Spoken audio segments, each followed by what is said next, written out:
check behind this bike.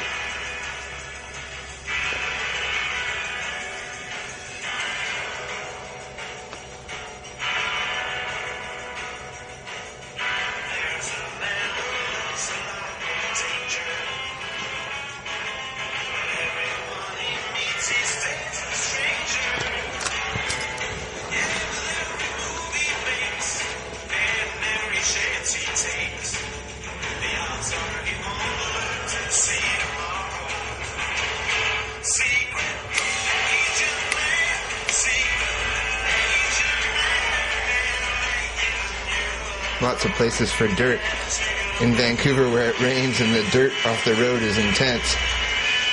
We're going to put some clear covered pillbox stock filters on there, I think, to see what it looks like. And we'll be able to see straight down the throat through our Lexan cover on the pillbox I put on the 441 over there. So on this Triumph without a side draft manifold, we'll be able to look straight into the engine with the pillbox on the end, so, but without the lights for now. Though from the rear, red bikes would look awesome in the filters of the custom bobber that we have here. Now I think the tank's a matchless. Pretty sure it is, but dude acted too quickly on it. It's got the cable hooked up now, which came in a box. And the the speedo was flush, the chrome bezel was flush with the tank in the bike, but we can obviously see that the weld is off center for a matchless speedo or something. And this straight back 150 speedo is not going to fit that way, so we're going to have to get some rubber and mount it higher on the tank, because personally, I don't think that we want to spend $500 re-welding the channel in there, because it could be quite a bit of fabrication, of course. And it's quite well put together now. We don't know if there's Bondo in here. We don't know how the heat would affect it. So we want to avoid welding a centered channel in this, but I don't think he thought about that when he designed it, because it's not going to fit in there the way it is now. It's just going to sit up like that and loose. There was no grommeting or anything around here. So it's a beautiful design. It's probably one of the better bobbers I've seen. And it really has a older look to it, like a Crocker. So I don't see many bobbers with that kind of large bike size to them. A lot of the British bobbers are quite spindly. We're going to change the rear tire out, I think, as well, because it's just not safe on the city roads, or, you know, if you have to swerve around something. These square back tires are just a bit for show only. And this bike was a show bike, I think, so at least I heard it was in a magazine. So we're going to fix that speedo too as well eventually. But our first task is to get the clutch tuned up and set, and get this thing kicked over, and make sure that we don't have an oil leak, as was reported, that's beyond an overfilled oil tank, which I've discussed with the owner. So we're going to get this running tomorrow, and we'll do a little bit of video then. But, you know, you just have to dive in and do this stuff, and just be careful. Ask questions on the internet and learn stuff. And look at this little tag here. Got a Triumph on the front from a bicycle, I think, for sure. It does look like a bicycle tag, but still cool. Very cool. Nice rims, really clean rims. It was not a cheap bike, so I'm glad to see a lot of this stuff is in pretty good shape, and it has a Morgo head on it, or barrels. So it's 750 Morgo, I think. It could be larger. We're going to do a little bit of research on that. It has some numbers on the side. 8240. I think that's what it says on the side there, and it says Morgo on the front, but 8240. And it's a DU model, T120R.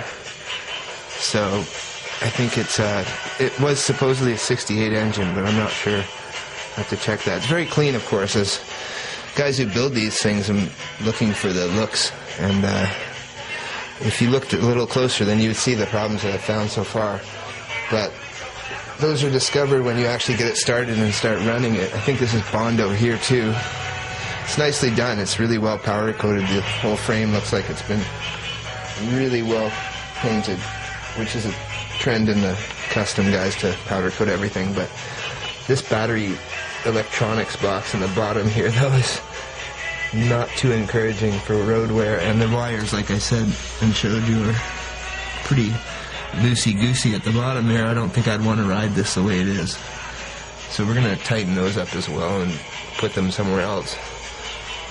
Oil tank's huge, has no way to have a dipstick, so we're going to be installing a steam engine glass level indicator maybe on the side here, and I'll silver solder in 2 connectors for a steam engine boiler level indicator, which will be a glass tube, Pyrex tube in here with oil in it, because it'll show the level of the oil in the tank and will avoid any overflowing like has been reported. Now we're going to check where all the breathers are and stuff. The seat has to be fixed as well, and we're going to have this thing running by Saturday, Friday, maybe even tomorrow, and see how it runs, and do a compression test maybe tonight before we do that. But we will get it running as it was reported. It was running when it was delivered, so let's just tighten it up for roadworthiness and make sure that it's safe, and we'll stop fast and we'll idle properly, and the electrics are all working, so should be a fun project. I do like working on other people's creations, and this is a great Canadian design from somebody back east, and it's got a lot of style, as much style as I saw that came out of the TV shows, I would say. Very clean, and it has a great huge headlight on it, which looks awesome. It's like an automotive headlight or something. Just a crazy headlight, and reminds me a lot of the older 50s bikes. And so as a period bobber, this is about as nice as it gets, I think. You know, it's sort of a Harley taste to it. It has the British power plant, has a really nice leather seat, well made. I'll avoid getting grease on that. And no suspension, not really my kind of ride. And I will hope that this fender holds up after we fix this weld here. It's just too much vibration, or the actual tire hit the fender, and we're going to have to do some serious moving of the fender to get some clearance on this, because it's very tight. It went in, and he fit the tire after he fit this fender, I think, because it's definitely a tight fit. And to get this fender up further away from the tire, we will need to cut out this section of the fender here and have it fit over top of the tube, or we'll have to replace the tire with something a little less of a high profile. This tire is an Avon Tourist. That sounds pretty ironic. 550 by 16, so it's a 16-inch Harley rim, I would guess. 4-ply, tube type, and made in England, and it probably is tire from a 4.5 Harley, I would guess. Like an old 750 army bike or something. So a bit of crazy wiring here for the alternator. We're going to get that tucked away. He tried to use the frame as internal wiring, as you can see here, coming out of the down tube. And I guess those wires will come out at the headset for the wiring. And I do not want to open up this. This is working as it is reported.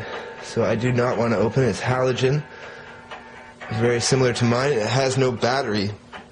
So eventually we might be putting a battery in it as well for reliability. But right now it's running off, my bet, a Mighty Max or battery eliminator or something like that. It probably is not running off a 2MC capacitor. And if it's running the headlight, then it's probably a power box or something. So there's the project for the week. We will get cracking on it tomorrow, and it's a beautiful bike. It just really reminds me of a 57, sort of like a custom 57 Thunderbird or something. It's got quite a nice look to it. Again, the seat springs, I would not want to go around a corner too hard on this bike, that's for sure. I don't trust spring seats like that one bit. They are good for going on the highway and maybe around some light twisties, but look what happens at Deal's Gap with the, or the Dragon's Tail or whatever they call it, with the Harleys going off the road there. And with the Morgo engine, you'd really want to go fast with this bike, I think. Well, you'd want to use the power that it has getting to the speed limit as quick as you could. So there we go. Morgo 750, we think. Triumph in for a tune-up. Get it running and make it safe for riding every day, or if it had to be ridden, you know, on the side roads and that kind of thing, as well as a highway. Same brake as my brake as well. And he painted it all black. Looks like a very similar to a quick release hub on the back as well, brake. So we will check it out and do another video soon.